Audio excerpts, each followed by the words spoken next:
Hello, everybody. Can't hold them.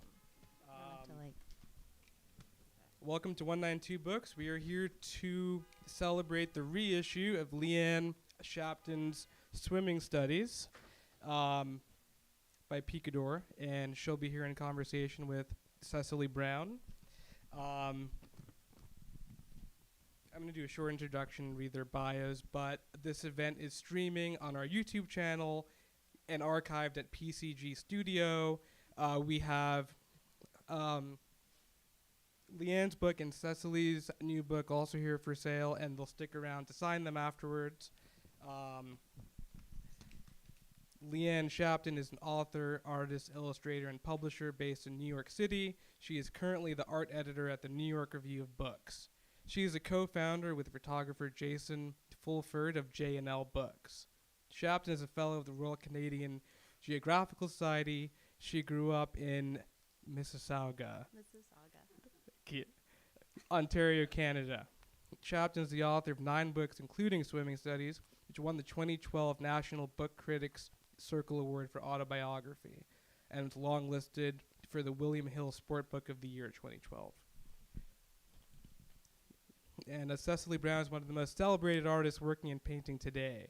Brown draws from the compositional structure, historical motifs, and virtuosic brushwork of master painters across a diverse range of genres. Recent notable one-person exhibitions include Cecily Brown, The Five Senses at Paula Cooper Gallery, Death and the Maid at MoMA, and The Triumph of... Oh, wow. It says Met here, too.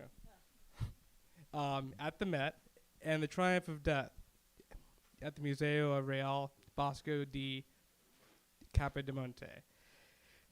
A survey of Brown's work, themes and variations, is on view at the Barnes Foundation and available here again for sale. I'll pass on to Cecily. Thank you. I want to say something first. This means a lot. This book was out of print for a long time. The fact that Picador brought it back meant a lot to me. The fact that Cecily remembers it means a lot to me. And this is my favorite bookstore. Cecily's one of my favorite painters. So thanks for having us. I'm excited to, and thanks for coming. Cecily and I wore bathing suits. We wore bathing suits. So I know you're going to start by reading something, Leanne, but we decided, no, you should read something first and then we'll start talking. Just to get in. Yeah, exactly. Oh my God, the swimming metaphors. I'm going to keep them to a minimum. Okay, I'm going to bounce around a little bit in the book based on a few things that Cecil and I will talk about, like pain and practice and pain and paint. And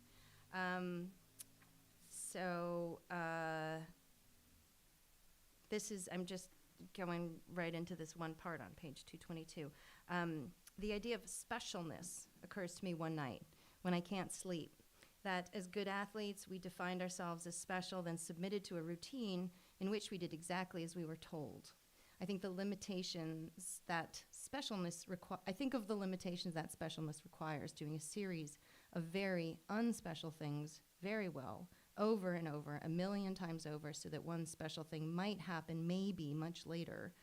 So I think to myself, at 4 a.m., face squashed into my pillow, specialness is sanctioned, rigorous unspecialness. An unexpected feeling of relief flows over me and then dissipates as I start grinding my teeth. During the last third of the Magic Mountain, I start to think about how the body bestows specialness in prowess and illness. Both involve enduring some kind of pain.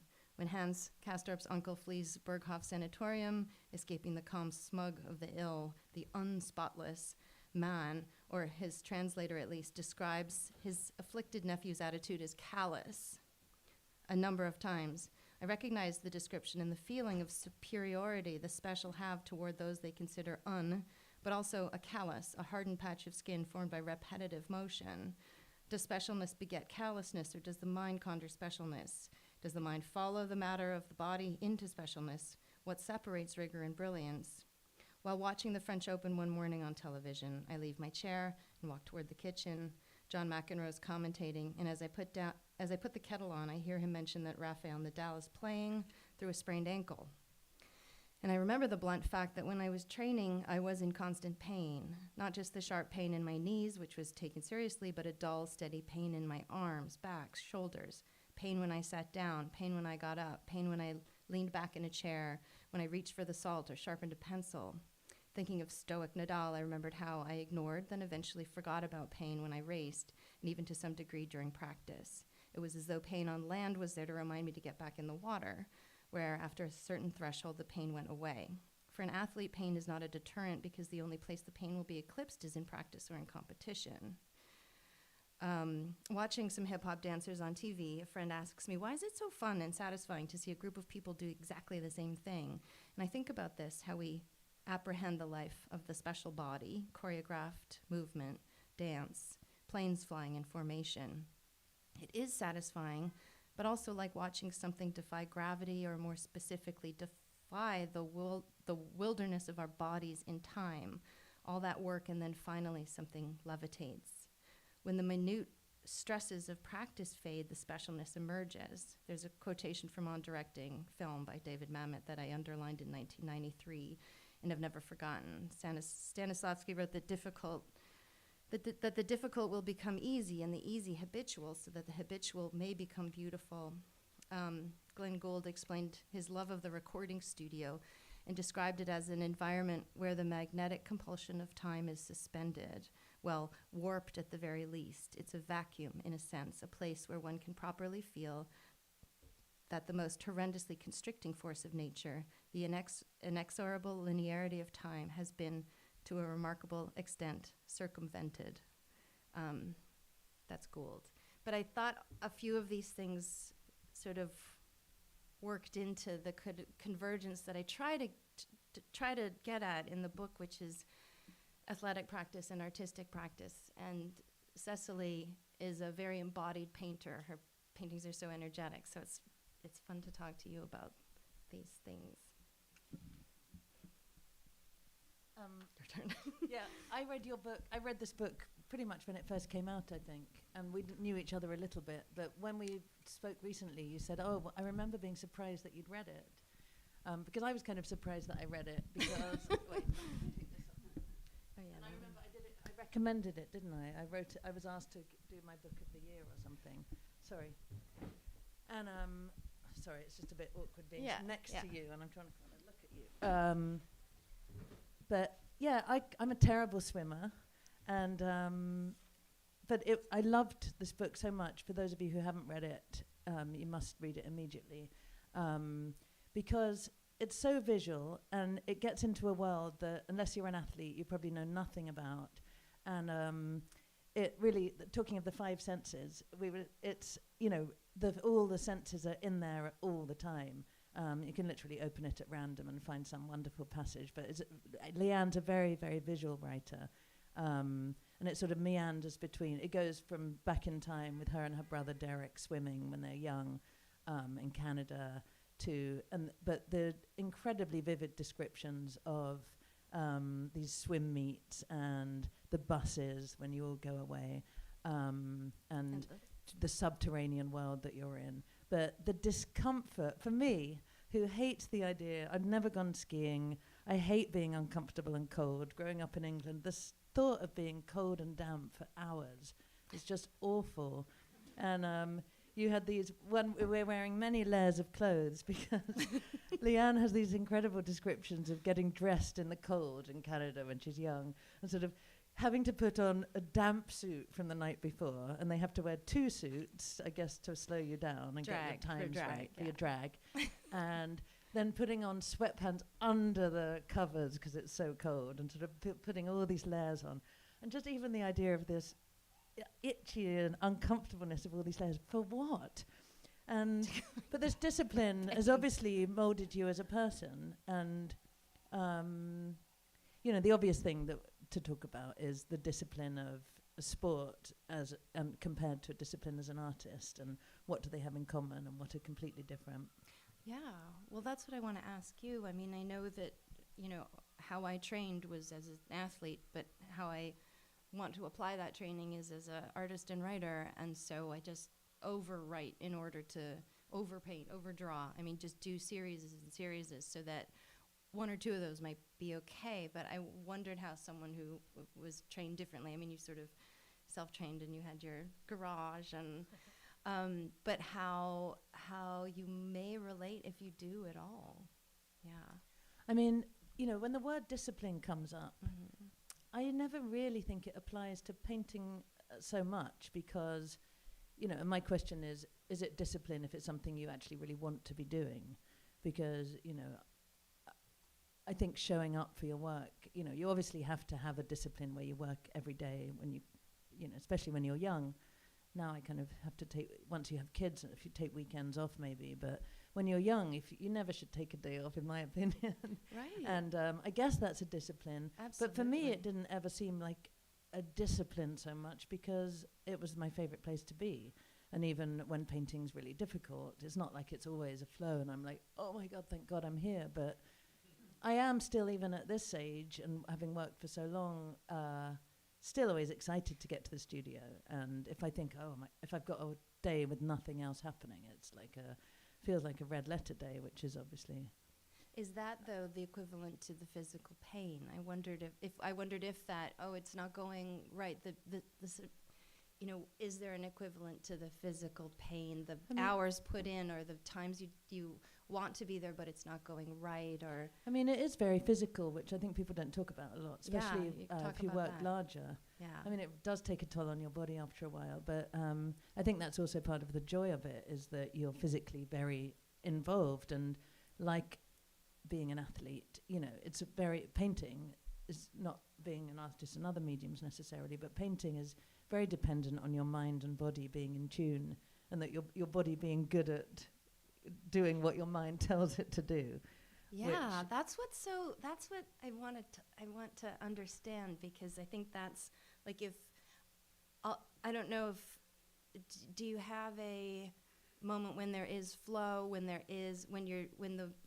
equivalent would be when the water feels so smooth and you're going and you're getting. Yeah. I mean, is there a what's the word? I mean, I want to talk about you first of all. No, I'm but there's one passage. There's this wonderful passage where you're going back and forth doing laps, and that really reminded me of painting and the kind of thing of, doing the sort of slog, doing it hour in, hour out. But especially when you don't really think it's going well, and you're just sort of physically there, but you're just like, oh, this isn't really working. And sometimes you feel you're making everything worse and worse as you go along. But with swimming, I mean, I know you don't want to just talk about swimming, but this fantastic passage of the different things that are in your head, from the banal to the sublime and back, when people sort of think, I think people ask, what do you think about when you're painting? And it's usually very banal, isn't it? And it can just be the same as, house painting or, cleaning, doing, I think it's any repetitive task. But that you'll go, as I said, from the sublime to the most banal in the same 10 seconds. But did you find, when you were swimming competitively, will you have these tricks really to train your brain? Like you envisage yourself swimming your race. The visualization. Yes, you visualize a race before you do it, and you even time that race. Yeah. But is there anything from that discipline that you've been able to bring to writing and painting? The slog part, the meet day idea of there is something at the end of it, and even if the meet day, the meet day possibly being whether it's a good piece of writing or an assignment, a completion, a sort of a finish line, I guess is the metaphor. But in terms of that, I mean, it's meditative, but it's not like you're trying to empty your mind. You're thinking of everything. Swimming, the laps. Sorry, the laps. And yeah, I do think that I probably don't let my mind wander as much when I'm writing or painting as I did when I was swimming. Maybe I should. Painting, I think, is good. But writing, no. I mean, I don't know how anyone writes. I mean, I think part of the desire to be in the studio is really to be able to access that place where the mind goes when you're very free. Well, here's a question, because coaches. Oh. So as you have mentors as painters, you have teachers as painters. How does that relationship play out?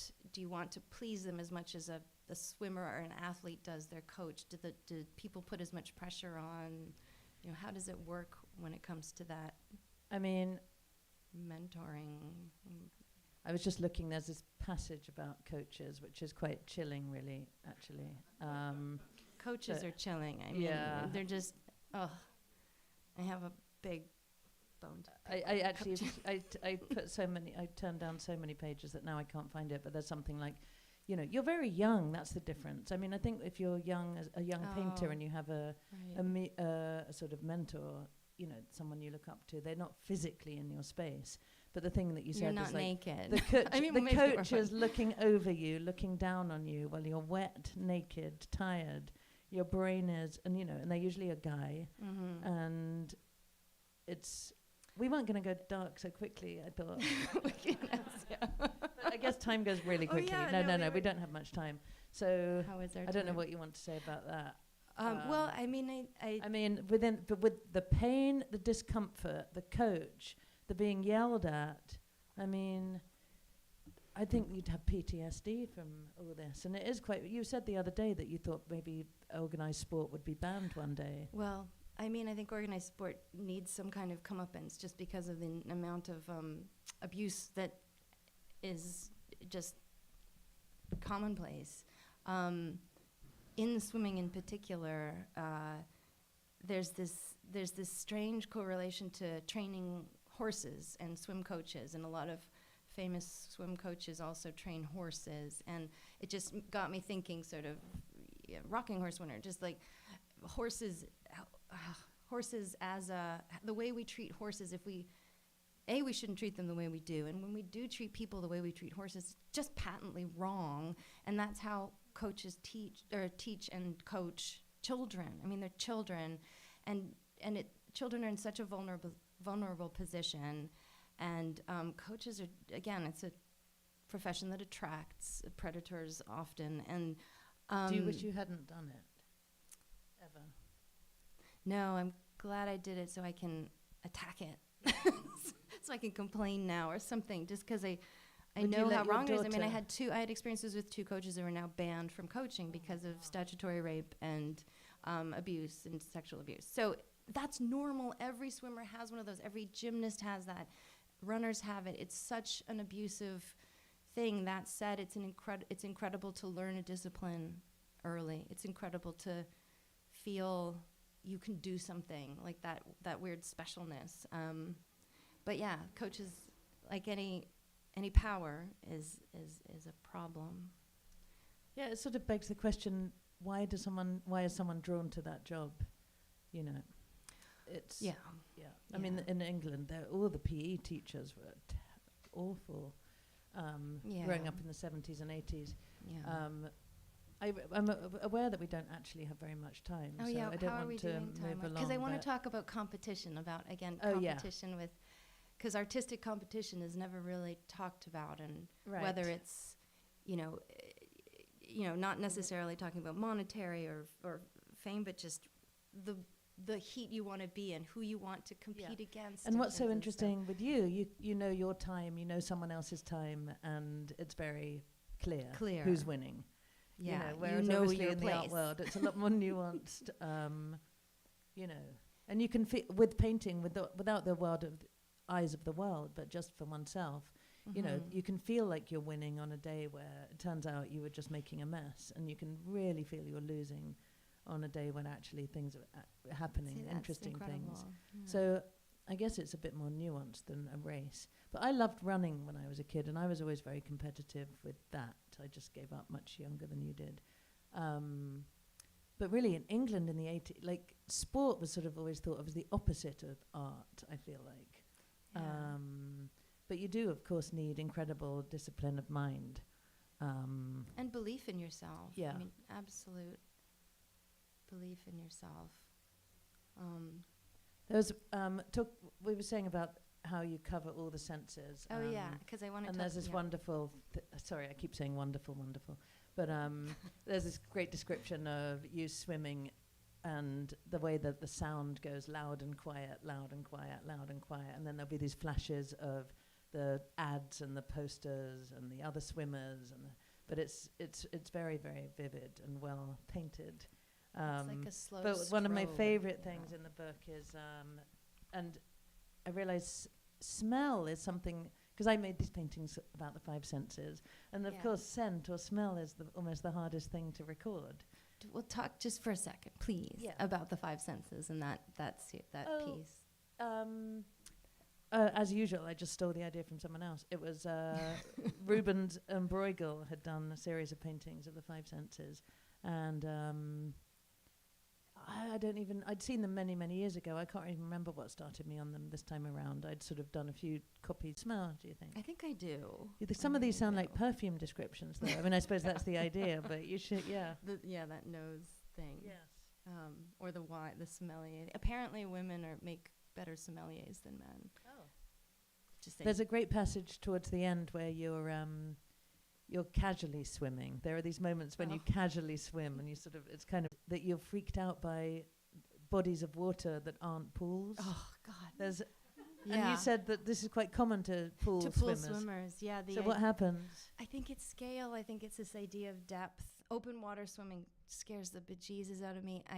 And it is this idea of there's the idea of the kind of abyss, and then there's the idea of being in water next to something big that goes up and down, and so down so that invisible, like just black.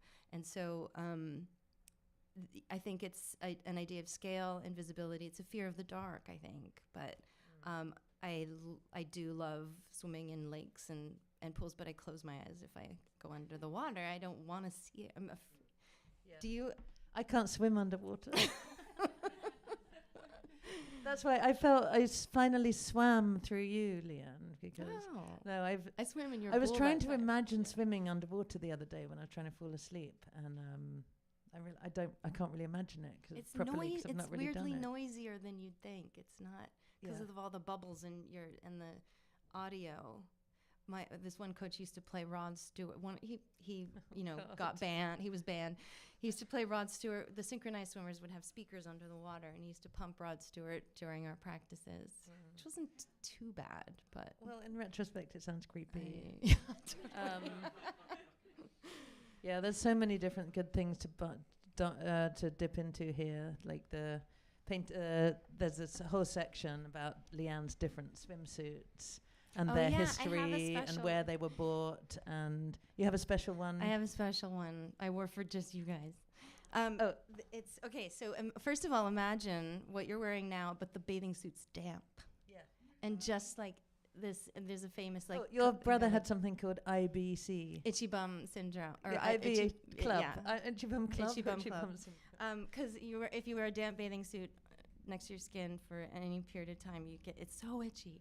But I have a very special one that doesn't appear in the book. It's the 1976 Montreal Olympics. Woo! Bathing suit.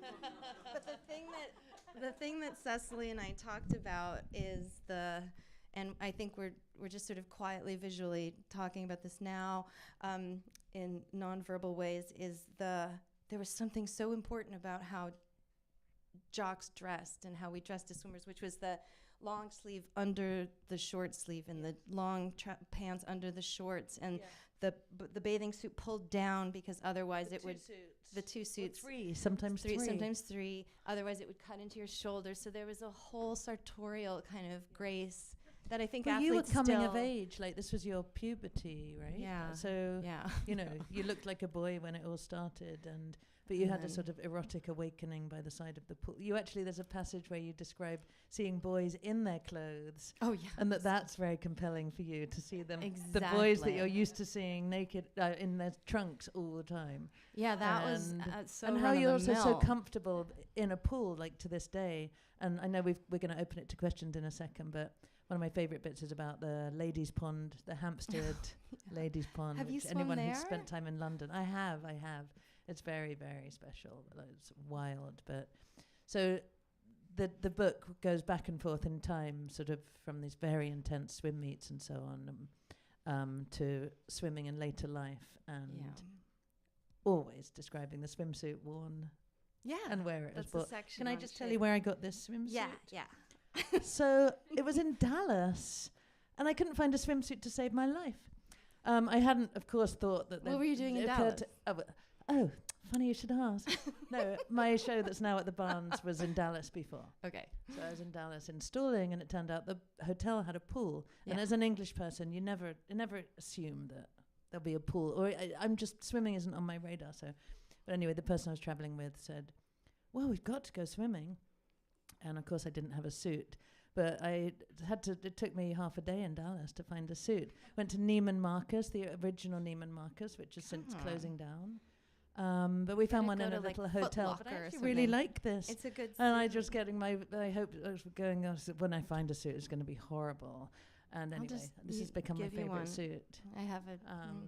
Got too many. But yeah, I like the way you go from sort of light to heavy and back, and as you say, going in and out of the water. The book's kind of got a similar rhythm, so buy it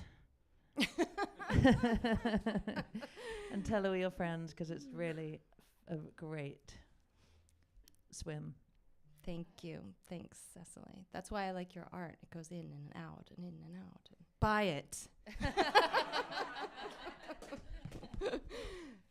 We will take questions, because I like questions. They're fun. Are we good for time? You're great on time. Okay, all right. Or not. And you can also have, if you'd like to read another bit first before questions, I think people would like that. Oh, sorry, I put you on the spot. No, what should I read? Any requests? Something about Jaws. Jaws. Because you're scared of sharks too, aren't you? Oh, yeah, because they're in open water. Right. Or carb loading. I don't know. There were just so many things I didn't know about. The language around it, like lung busters, carb loading. Yeah. Like there's so much, all that junk. I mean, it is interesting to go so there. Funny. Somewhere else weird is the way, one's relationship to your body, especially as a young to food and body person growing up and just getting, like, using your body as a tool so brutally and relentlessly. There's also that must have been really intense. Your body's changing, and I know puberty is just crazy, especially for swimmers, because your whole body, you're just this little aerodynamic thing, and then you become an adult, and you're slightly punished for it on top of all the punishing that happens. You still have pain, I believe. Yeah. Pain is always. I had no idea, like watching the Olympics, I had no idea how much pain all these people were in. Oh, I had to take, I was 15 and they're like, 8 aspirin a day. Oh, yeah. I know. That was, but he was. Oh, I know one more thing I was going to say. The only thing that I know you do this too, but the gym, for me, that's discipline. Oh, yeah. That's similar to, like, I don't want to go, but I have to go. Like, force yourself to go as a thing, and just it has to be part of your life. But for me, it's that is more like what you did then. I mean, just to physically make yourself do something you don't particularly want to. Because the other surprise for me was how often you just really didn't want to be there at all. Hated it. Yeah. It doesn't. I don't love a workout. Right. I just Yeah. And do you find the Jaws? I found the Jaws. Okay. Okay. Well, I'll read this. Okay. Remember Quint from Jaws? Quint, y'all know me, know how I earn a living. I'll catch this bird for you, but it ain't gonna be easy. Bad fish. It's not like going down to the pond chasing bluegills or tommy cods. This shark, swallow you whole. Little shaking, little tenderizing, down you go. Do you remember that scene where he like does the? It's such a good movie. Okay, so Jaws, the movie. Okay, I'll start here. Jaws the movie is about a man-eating monster. Jaws the novel is about marriage. The shark is a metaphor for infidelity in the shape of Matt Hooper, a wealthy scallop-eating oceanographer. This is in the novel. As the great white glides predatorily along the shoreline looking for food, the oceanographer seduces Chief Brody's wife. Peter Benchley describes the somehow more sordid act of Ellen Brody shaking bath powder, talcum powder, into the cups of her bra and her pumps before he details their tryst, a sloshy lunch followed by sex in a motel room. Then he describes how Ellen remembers the scene. It was a vision of Hooper, eyes wide and staring, but unseeing, at the wall as he approached climax. The eyes seemed to bulge until just before release. Ellen had feared they might pop out of their sockets. Hooper's teeth were clenched, and he ground them the way people do during sleep. Even after his obvious violent climax, Hooper's countenance had not changed. His teeth were still clenched, his eyes still fixed on the wall, and he continued to pump madly. Just read the sex scene from Jaws.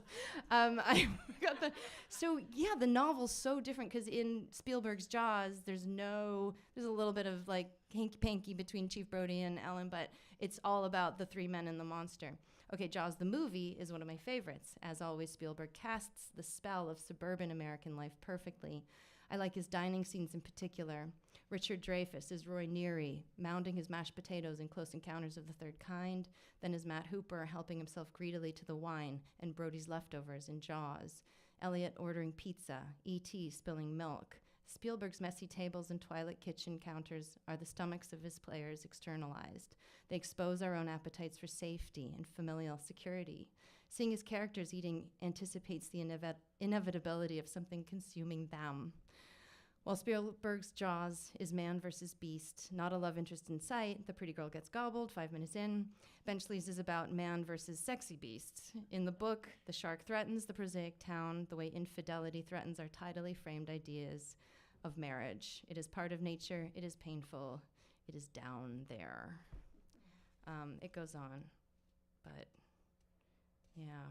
I want to see Jaws now. Okay, any questions? Any questions? Start. I'm going to fish a question. So I loved what you were saying. I love the book, and I love that you used all your senses and all the available ways of telling a story to tell your story, which is super inspiring and amazing. But you were talking about this idea of coaches and how they have so much power, but they also push you, and there's this goal. And I'm an artist, but I also teach students. Mm-hmm. And I often wonder about this idea of like pushing them too hard, and art is so subjective, and I feel like nowadays it feels like you will break someone and you will kind of like not let them, I don't know.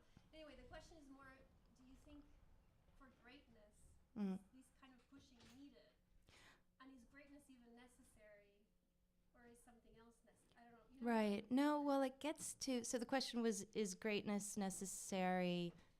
Sorry. Kind of training. So there's this training, but there's this clear goal, right? And you have to win. But in art, how do you win? Like, what's winning, right? Right. So what are you pushing them towards? I think it's talent, whether it's artistic or athletic.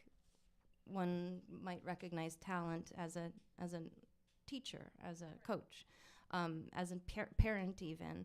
And I think it really is the nurturing of talent, and giving that person or child a sort of belief in themselves.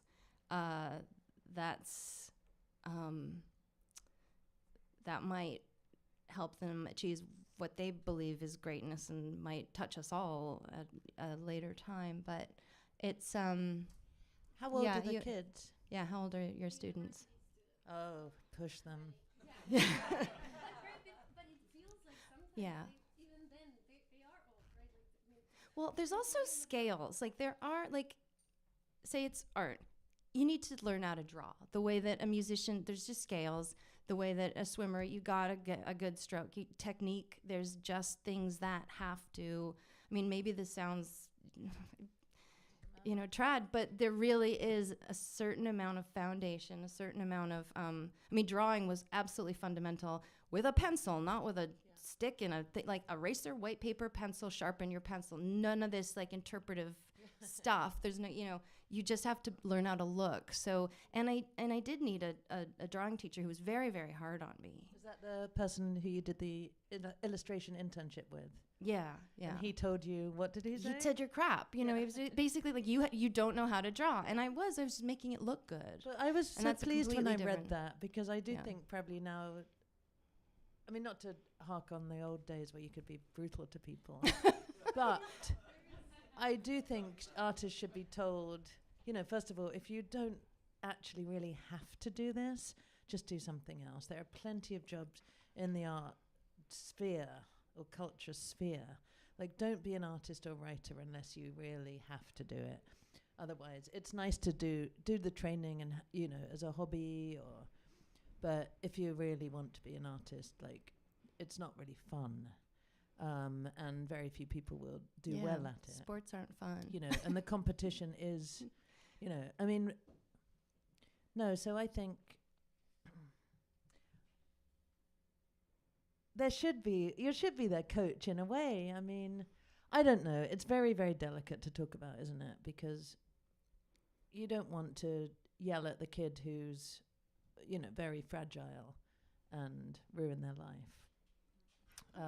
On the other hand, I am of the generation, like, if you can't stand the heat, like, you probably shouldn't be doing this. I mean, the Yale pit crit, famously hadn't, it's all about making people cry.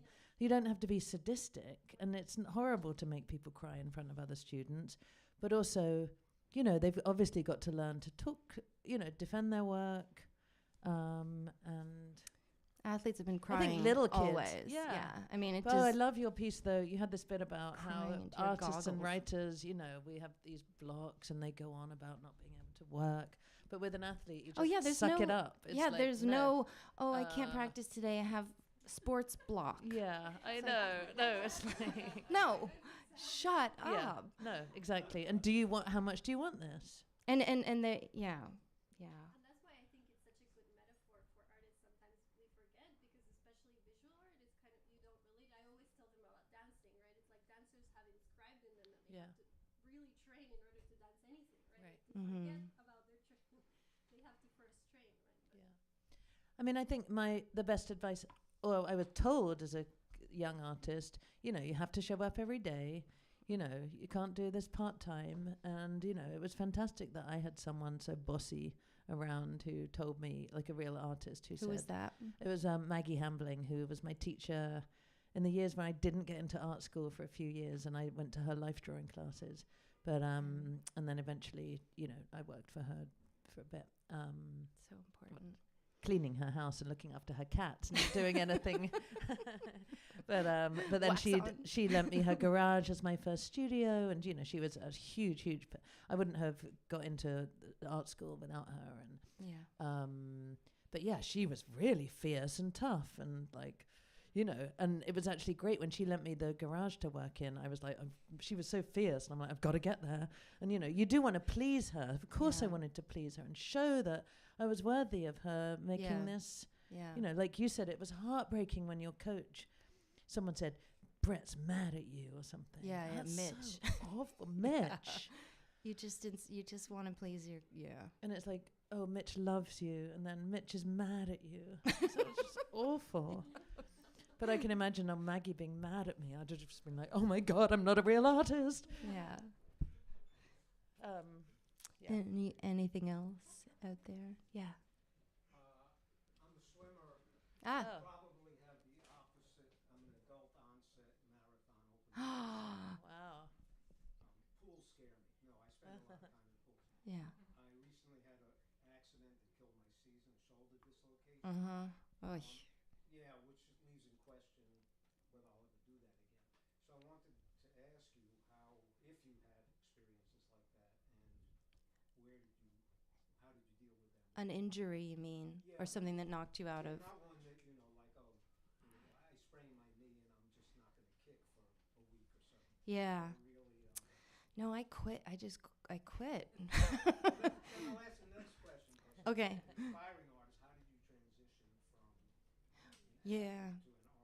Well, that again is kind of what the book is about, and how I relied on my training as an athlete to guide me into what I wanted to accomplish, see, master, do as a writer and a painter.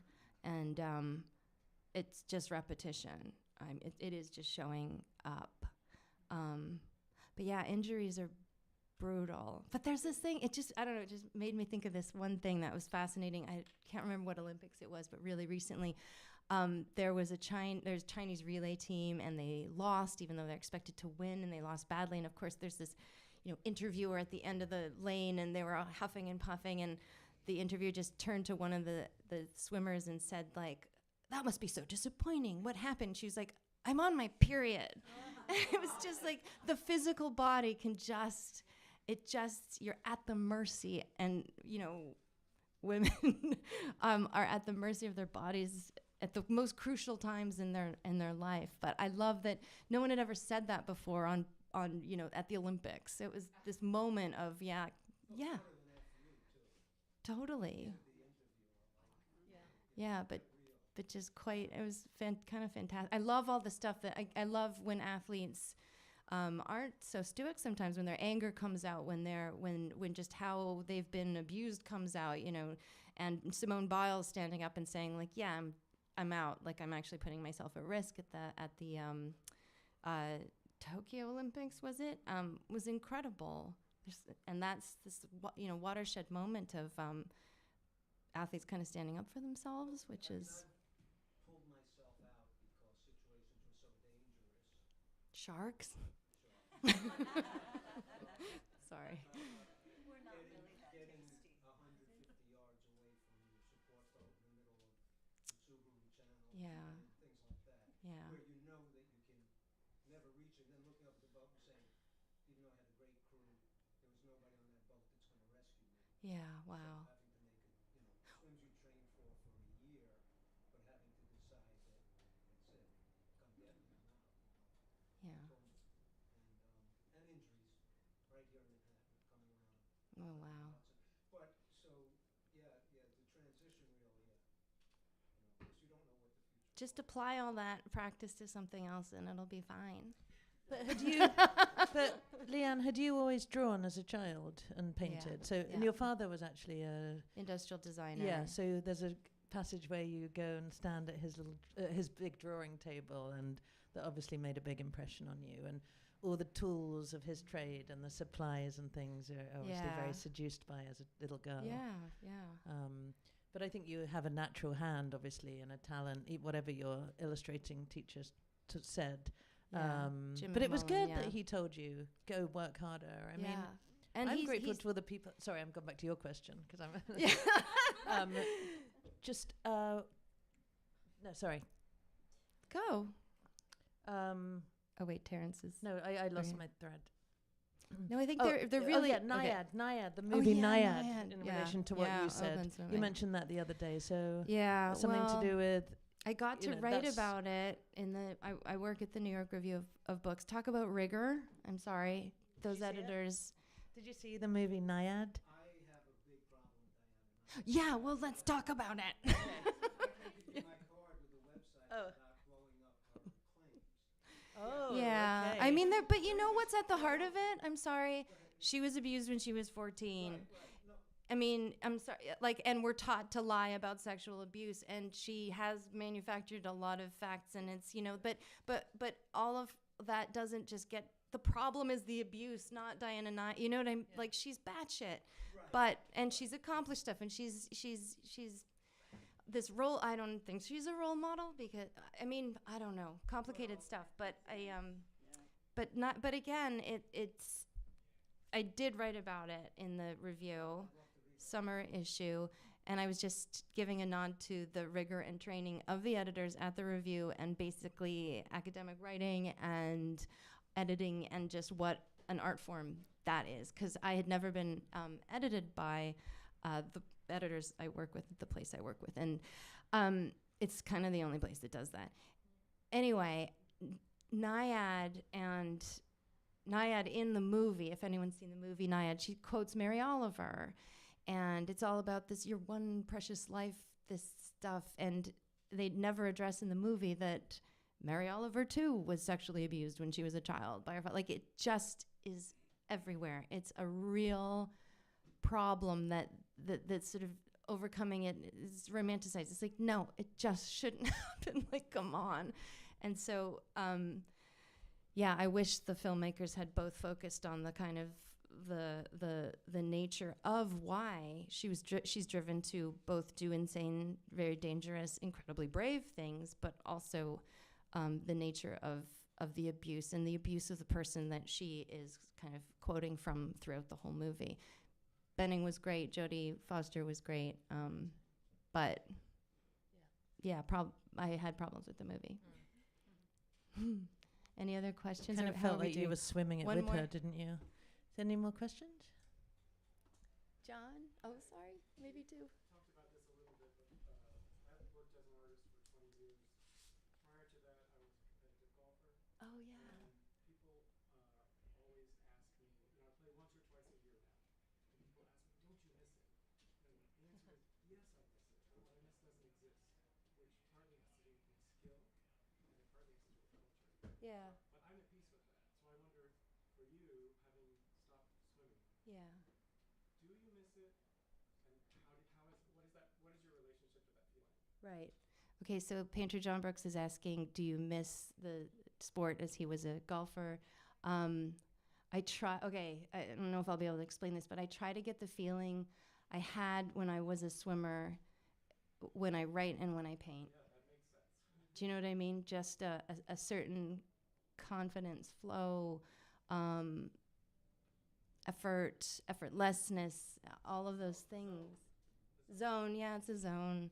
I mean, it's so fun to find artists who both are embodied somehow or have run or work out or are former athletes. Like, it's I think Matthew Barney played football, and Orozco, all of his stuff. There's this a very interesting intersection that is, fascinating to me. One more question. I do have a question. Okay. Thank you. So you're a swimmer. We're a swimmer. Yeah. That's your story. And what made you decide that you had to write this book? And maybe I'll know once I read the book, which I can't wait. But Yeah, you know what? It's so weird and simple. I wanted to see it. I loved how the subculture of swimming looked, and I wanted it to be a movie. I don't know anything about making a film, so I wrote this so I could understand how I saw it. And then I had made books before that were a little bit more experimental, sort of a graphic novel about jealousy, and then this book about. And so it really wasn't expected from my publishers to write something this proseful, this wordy. So this was a real experiment, and it started from the visual medium. I saw Downhill Racer, which is this incredible sports film. Robert Redford, Gene Hackman. I am stupidly forgetting the director. James Salter was the screenwriter, and it's one of the best sports movies I've ever seen. And I thought, but the incredible, weird, lunar realm of water and swimming. And so that was my attempt to maybe someday. But that was the. And how long did it take you to write? Let's see. I did that like Gotham Writers Workshop thing because I really didn't know how to write. Probably about 4 years.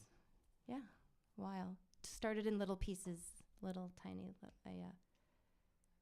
2000. Oh no, maybe 3 years. 3 years. Sorry. Yeah, 2009. I think I started, or 10, maybe 2 years. I don't know. Yeah, I can't remember. Yeah, 2 years. 2 years. 2 years. Yeah. Former swimmer, and I'm not writing about swimming, but I'm in the middle of my book, or in the weeds of my book. So Yeah. I'm curious, but you have to have a motivation to write this book, right? And What's yours? motivation to swim, right? What's your motivation? To write my book? Oh gosh, I'm hot seat here. To Sorry. encourage people that life is so much more interesting when you leave the familiar cul-de-sac of your lives and explore beyond. So it's to encourage people to say, what am I going to do now? My kids are gone. I guess I'll take pick up golf or I'll take cruises and Mm. wait for my grandchildren to come, but it's not about that. We're just getting started. Mm. Transitions. Yeah. Yes. Yes. Thank you. Maybe one more Thank round you. of applause. Oh.